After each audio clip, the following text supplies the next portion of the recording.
Il a épousé une sirène sans le savoir. Si tu aimes mes histoires, abonne-toi, like, commente, partage et dis-moi dans quel pays tu te trouves. La sirène de Grand Bassam. Partie 4. Le jugement de la reine. La nuit où Adama plongea dans le royaume de sa mère, un pacte ancien fut brisé.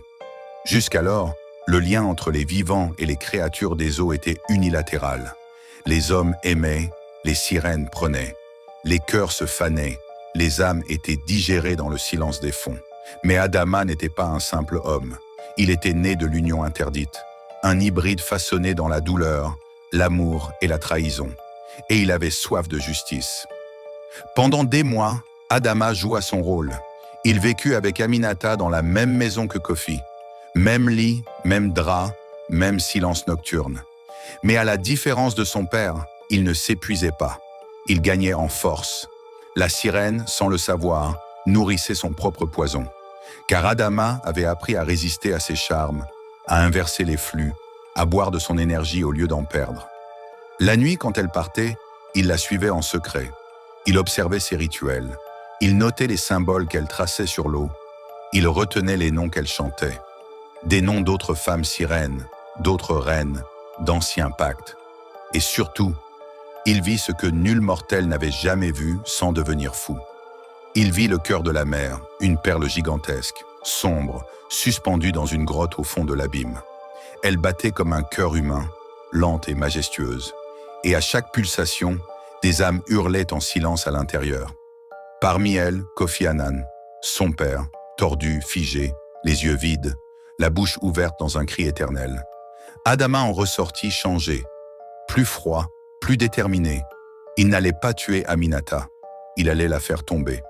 La vengeance d'Adama commença un soir de lune morte. Il prépara un rituel interdit, transmis par Makadi avant sa mort. Un rite oublié que même les sirènes craignent, l'appel du miroir noir. Il grava un cercle avec du sel, du sang et du sable de tombe. Au centre, il plaça une coupe faite d'un crâne d'enfant noyé. Et il murmura « Aminata, reine des eaux, mère de mon sang, sors de l'ombre, regarde-toi. » L'eau de la coupe s'agita, des visages apparurent, des dizaines, puis une seule voix. « Tu oses me rappeler ?» Et elle apparut, pas dans sa forme humaine, pas dans la beauté qu'elle empruntait sur terre, mais dans sa vraie forme. Son visage était fendu verticalement, comme un coquillage ouvert. Ses yeux étaient le noir, sans fond. Ses bras se déployaient en nageoires couvertes d'écailles fines comme des lames. Sa bouche était une caverne pleine de dents trop longues. Autour d'elle flottaient des cheveux vivants, comme des serpents d'eau. Adama ne recula pas. Il leva la coupe, la renversa sur le cercle. « Tu as pris mon père, tu as volé sa vie, sa force, son nom. Tu as dévoré des hommes pendant des siècles, mais cette nuit, tu ne dévoreras pas ton fils. Tu vas rendre ce que tu as volé. » Aminata rit, un rire liquide, un rire qui fit vibrer les murs. « Tu es mon sang, tu ne peux pas me détruire. Ce que je t'ai donné, je peux le reprendre. » Mais Adama tendit la main, et de son torse, un tatouage brûlant s'illumina. Un œil inversé, le symbole de l'héritier maudit, et la mer hurla. Ce fut une nuit de tempête. Le village entier fut englouti dans un silence surnaturel. Les vagues se levèrent sans vent.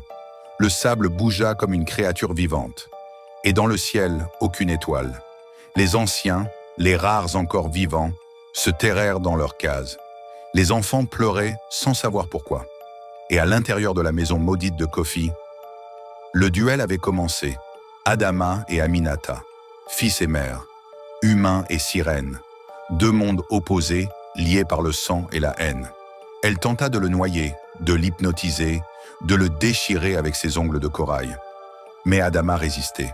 Chaque blessure qu'elle lui infligeait, il la lui rendait par la parole, par des secrets qu'il avait appris. Il l'appelait par ses vrais noms, des noms que même elle avait oubliés. Il invoquait des pactes plus anciens que les océans.